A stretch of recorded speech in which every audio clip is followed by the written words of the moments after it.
رسول الله يا حبيب الله يا رسول الله يا حبيب الله يا نبي الله. الحمد لله والصلاة والسلام على رسول الله اما بعد.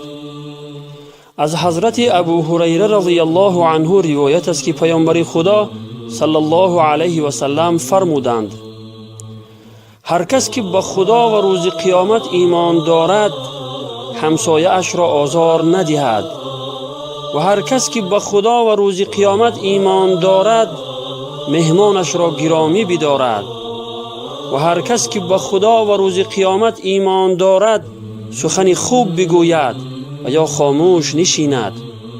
حدیث متفق علیه.